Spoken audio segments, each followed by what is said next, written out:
بسم اللہ الرحمن الرحیم۔ لالچ کے گھوڑے۔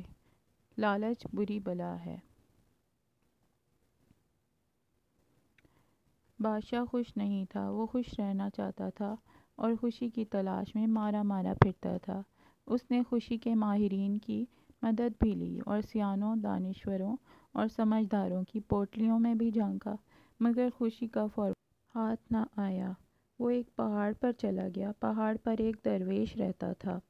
درویش کے دو مشاغل تھے: صبح صادق کے وقت مشرق کی طرف منہ کر کے بیٹھ جانا اور سورج کو آہستہ آہستہ افق سے ابھرتے ہوئے دیکھنا، اور اس کے بعد جنگل میں نکل جانا، سارا دن جنگل میں گزار دینا۔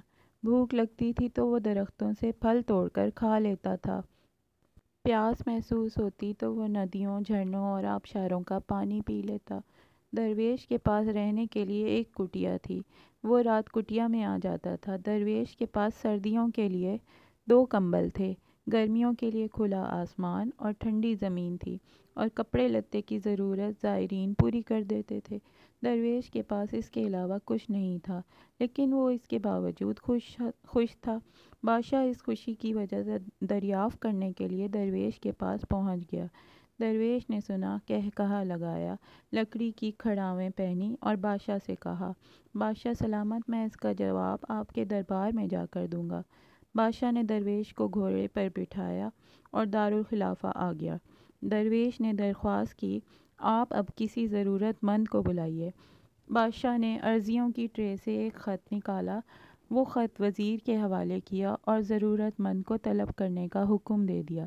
ضرورت مند کو دربار میں حاضر کر دیا گیا۔ درویش نے بادشاہ کے کان میں سرگوشی کی: آپ حکم جاری کریں، اے ضرورت مند، تم جاؤ، میری سلطنت میں دوڑو۔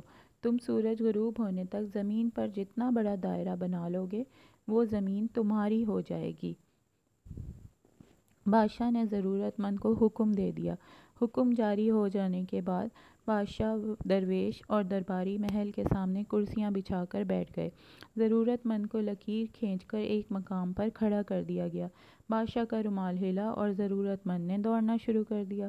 ضرورت مند نے دوڑ کے آغاز میں وقت کو 2 حصوں میں تقسیم کر دیا: صبح سے ظہر تک آگے جانا اور ظہر سے مغرب تک واپسی کا سفر۔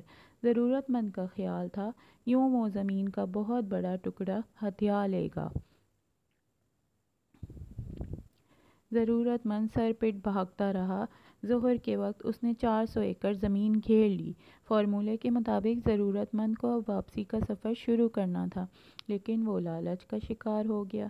اس نے سوچا، میں اگر اپنی اسپیڈ بڑھا لوں تو میں عصر تک 100 ایکڑ زمین مزید گھیر لوں گا، اور میں اگر اسی اسپیڈ سے واپسی کے لیے دوڑوں تو میں مغرب تک واپس پہنچ جاؤں گا۔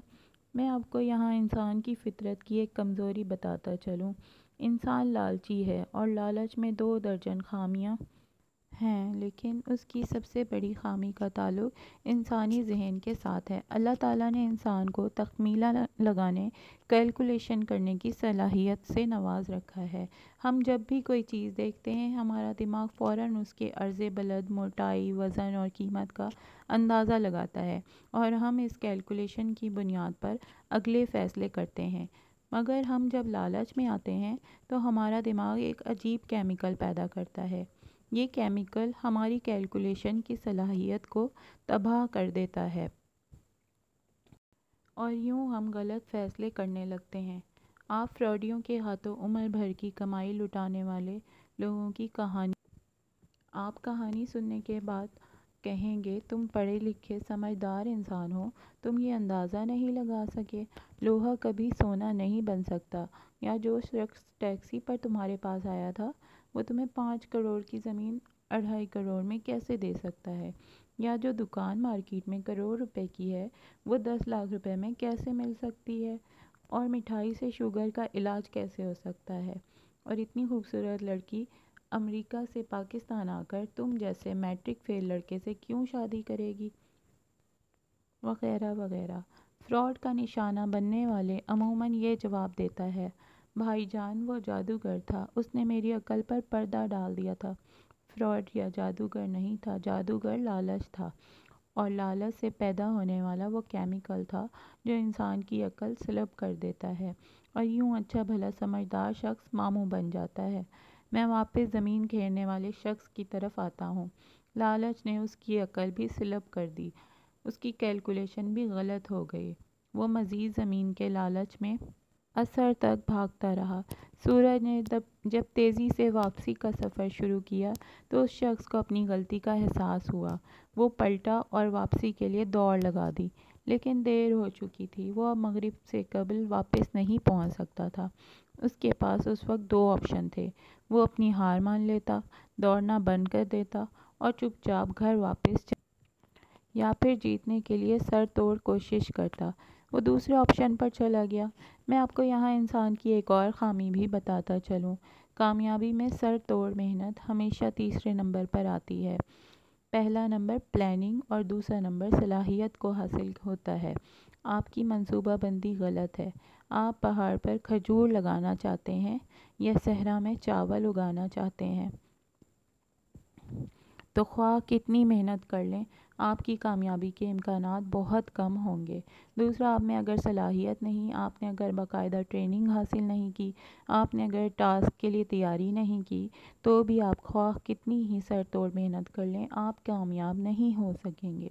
زمین گھیرنے والا بھی منصوبہ بندی اور صلاحیت دونوں سے عاری تھا، چنانچہ اس نے دوسرا فیصلہ بھی غلط کیا۔ اس نے سر توڑ کوشش کی، ٹھان لی، بھاگنے کی اسپیڈ بڑھا دی۔ وہ بری طرح تھکاوٹ کا شکار تھا، لیکن وہ اس کے باوجود دیوانہ وار دوڑ رہا تھا۔ وہ وقت پر پہنچنے کی کوشش میں اپنی اسپیڈ بڑھاتا رہا، یہاں تک کہ اس کے پھیپھڑے پھٹ گئے، اس کے منہ سے خون جاری ہو گیا، لیکن وہ اس کے باوجود بھاگتا رہا۔ وہ بالآخر بادشاہ تک پہنچ گیا، لیکن گول پر پہنچنے کے بعد اس نے لمبی ہچکی لی، زمین پر گرا، تڑپا اور اپنی جان آفریں کے حوالے کر دی۔ وہ زمین جیت گیا تھا، لیکن زندگی ہار گیا۔ درویش اپنی جگہ سے اٹھا اور زمین پر گرے شخص کے قریب آیا، ہاتھ سے اس کی کھلی آنکھیں بند کیں، بادشاہ کو قریب بلایا اور اس بدنصیب شخص کی لاش دکھا کر بولا، بادشاہ سلامت، ہرس کے بیوپاری کبھی خوش نہیں رہ سکتے۔ میں پھل کھاتا ہوں اور ندیوں کا پانی پیتا ہوں، لیکن خوش ہوں۔ کیوں؟ کیونکہ میں لالچ نہیں کرتا۔ جبکہ آپ میرے مقابلے میں اس شخص کے اثاثے دیکھیے۔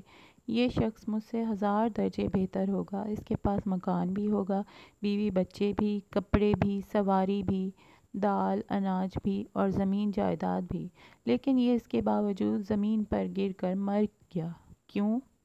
کیونکہ یہ اپنے اندر لالچی انسان کو قابو میں نہ رکھ سکا۔ یہ دیوانہ وار خواہشوں کے پیچھے بھاگتا رہا، کبھی کسی کو درخواست دیتا تھا اور کبھی آپ کو عرضی بھجوا دیتا۔ قسمت نے یاوری کی، اس کی لاٹری نکل آئی۔ آپ نے اسے زمین گھیرنے کی اجازت دے دی۔ یہ بھاگا، لیکن اس کا لالچ بھی اس کے ساتھ ہی دوڑ پڑا۔ یہ اگر سمجھدار ہوتا، یہ اگر درمیان میں قناعت کر لیتا، یہ رک جاتا، جو حاصل ہو گیا اس پر اکتفا کر لیتا، یہ شکر ادا کرتا اور زندگی کو انجوائے کرنا شروع کر دیتا، تو یہ نعمت اس کے لیے کافی ہوتی۔